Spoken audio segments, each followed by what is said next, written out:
Yo, good afternoon, everybody. This is your Coach Renz. First, I want to thank everybody who's on my Patreon. I want to thank all my subscribers on YouTube and everybody who watches on Facebook. I want to thank you for your time and energy and effort. And hey, if you're on YouTube, Facebook, come on over to YouTube and just subscribe. You ain't got to keep coming back to YouTube, but just go over there and subscribe. I greatly appreciate it. Now, I want to answer a question. It's not so much a question. I want to respond to a statement that was made in one of the comments on my YouTube channel. One of the comments was talking about my friend Kevin, and how can Kevin, as a minister of 5 years, just walk away? That a minister is supposed to walk by faith and not by sight. And that even though he went out and did his study, that studying should not have made him walk away from Christianity, that he should still have stayed there because he should be walking by faith and not by sight. That he should be walking by the evidence that you cannot see instead of the evidence that you can see. I call that blind faith. I call that ignorant. I'm not calling you ignorant. Let me be very clear. I don't try to assassinate the person, but just the thought. You're asking a person to walk blindly and not question a belief in a supreme being. You're asking a person to walk blindly and not question the evidence that man wrote a book inspired by themselves to try to create a divinity. That you want to walk blindly and ignore the history of people purposely changing what you call the Word of God, changing it to suit their culture, changing it to suit their race, changing it to suit their nationality, changing it to suit the government. You want to walk blindly by that. You want people to ignore that. You want to ignore that people are claiming the book that is the King James Version is not actually the King James Version, but is the Jesuit version of the King James Version that they wrote to overwhelm the senses of people to not ever pay attention to the authorized King James Version, to which even both of those leave a lot to be desired since they're coming from the Septuagint. But the Septuagint had a book called the Book of Barnabas in it, so I wonder why that book's not in there. Plus, the Septuagint doesn't have some of the verses that you find in your King James, New King James, and NIVs and all them other ones. You want to ignore all these historical facts. You want to walk blindly in faith. I would say only a fool would walk blindly in any kind of faith. It is the blind fool that has blind patriotism. Many of you have blind patriotism. It's partisan. It's partisan. Many of you are patriots to America.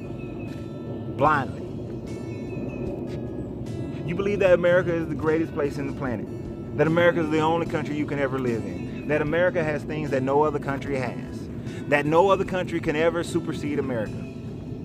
You're blind if that's what you believe. And then inside of that thought process, you believe that the Republicans of America are the only ones who can make America great again. You believe that the Democrats are the only ones who can make America fair and equal. You believe that your political party is the only way for America to become better. The only way for America to survive and be great. It's the only way for America to see equal treatment, give everybody a fair shake.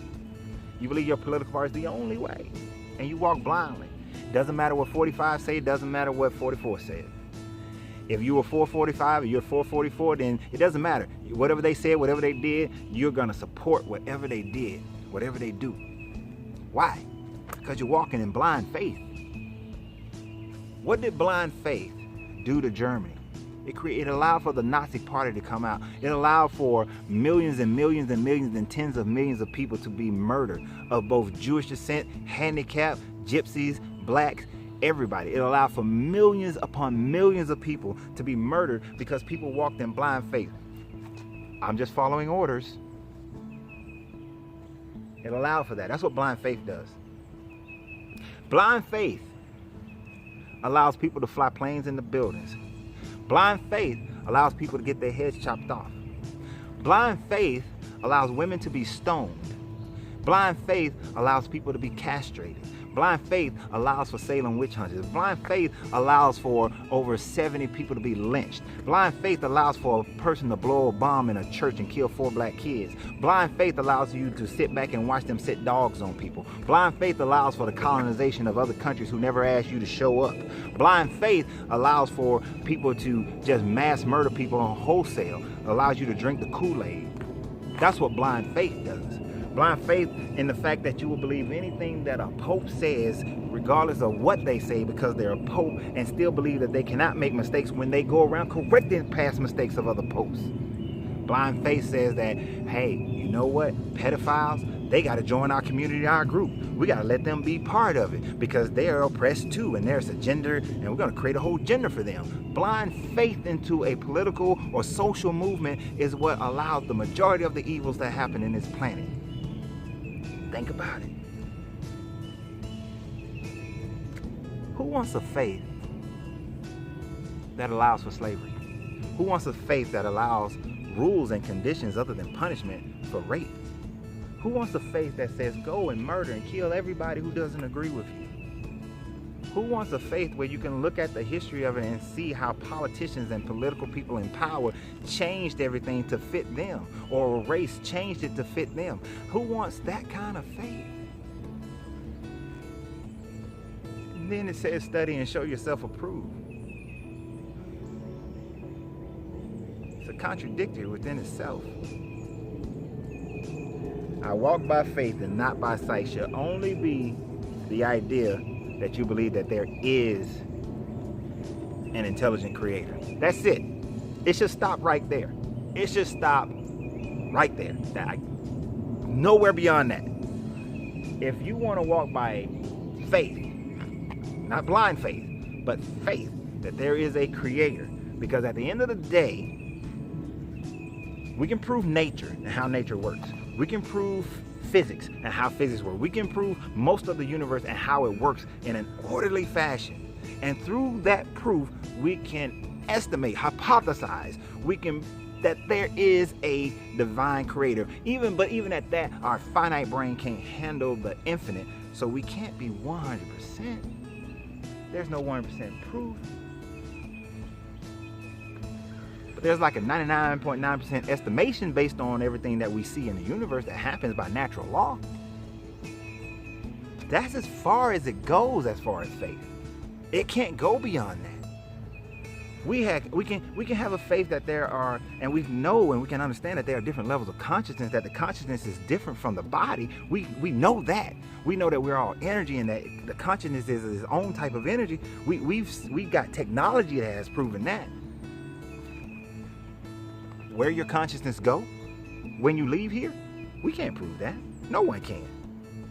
But we have enough estimation, enough information to estimate it. So the atheist always got a little bit of possibility there. And we get to a point of choice at that. We'll get to a point of choice. But what you cannot prove Jesus, you cannot prove Muhammad, you cannot prove Allah, you can't prove Buddha, you can't prove none of these people. You can't prove Krishna. Everybody who you're talking about was written about after they left. Most of the time, 100 years after they left. Not one historian during the first century actually wrote about a Jesus character. Not one.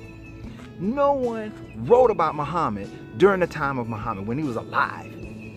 Look, human nature. Look at human nature. At what point in history did a historian that somebody did not write about George Washington when he was riding around? What point did somebody didn't write about Shaka Zulu when Shaka Zulu was going around? Genghis Khan was written about when Genghis Khan was going around. Alexander was written about when Alexander the Great was walking around. These people in history were written about by people who was with them right then. When Titus was going around conquering Jerusalem, Josephus ben Matthew was right there writing about Titus and about what he was doing right then as an eyewitness. But yet there's no eyewitnesses to Muhammad. There's no eyewitnesses to Buddha. There are no eyewitnesses, and I shouldn't say Buddha, but Siddhartha. There's no eyewitnesses to Lao Tzu. There's no eyewitnesses to Yeshua, Jesus. There's none. And you tell me that I need to walk by blind faith?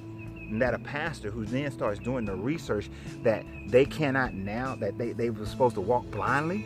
No, nay, I say.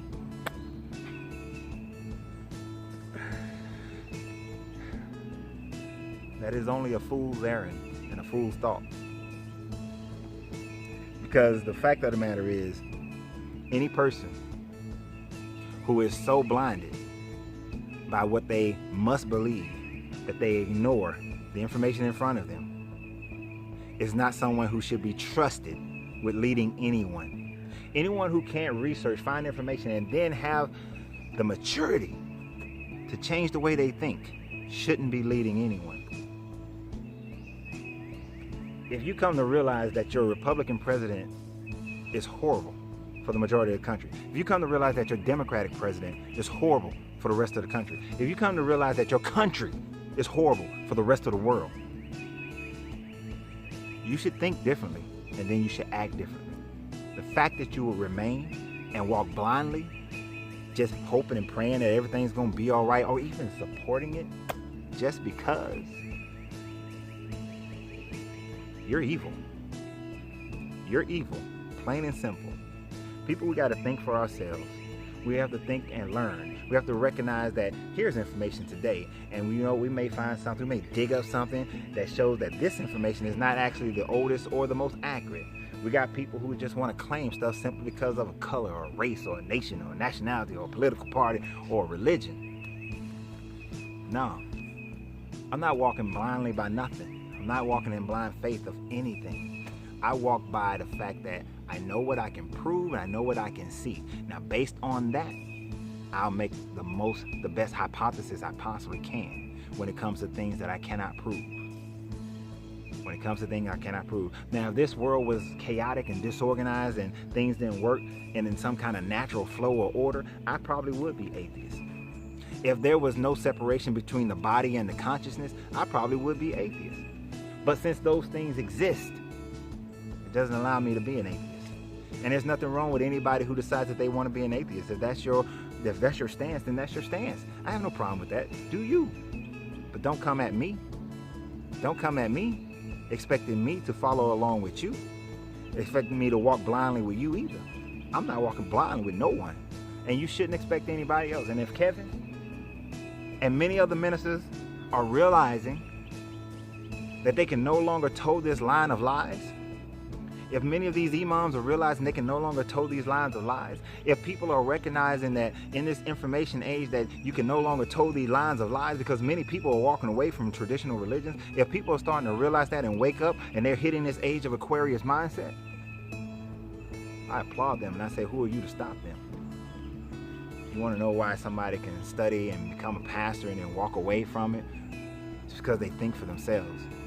Because they don't have so much cognitive dissonance that they must fight and rationalize and figure out a way to make themselves right so they can stick with their beliefs and ignore the facts. They don't have to. Who are you to decide that they must? And who are you to decide that during that time frame when they was in their struggle, when they were believing what you believe, and then they started researching, and they started actually reading the book. And one last thing, most people who walk away, they walk away first, or they begin their journey first because they saw the problems in your book. That's when they start walking away. They see that problem. The women who are walking away from Islam, they see the problem in the misogynistic tones of the book. The women who walk away from Christianity, they see the same thing in that book. Tell me that my child, if raped and a virgin, and the guy paid, and only if he's caught, and pays me 20 pieces of silver, that I must allow that dude to marry her? You can believe that if you want to. Oh, we're in a different time, saying nope. He said, I came not to take one tittle away from him. The law. Yeah, reconcile that. Only cognitive dissidents can reconcile that. But I digress. How can you walk away after so many years of study? It's because you actually studied. It's because you actually started looking at it without a landing point. It's because you actually started researching for yourself. And I encourage everyone, research for yourself. I always tell people, don't take my word for it. Research for yourself. Go find where it says that if a man rapes a virgin girl and he is caught, that he must pay the father 20 pieces of silver because he's now ruined that girl. Nobody else is going to want her. Go find it where it says that if a man rapes a woman who's engaged or married and she doesn't scream out for help, that both of them will be stoned to death. But if she does scream out for help, then only he will be stoned to death. Go reconcile that. Reconcile that. And a minister said the other day that Jesus did not condone slavery. That he came to end it. Nah. Jesus straight up condoned it. And he didn't say nothing negative about it. So,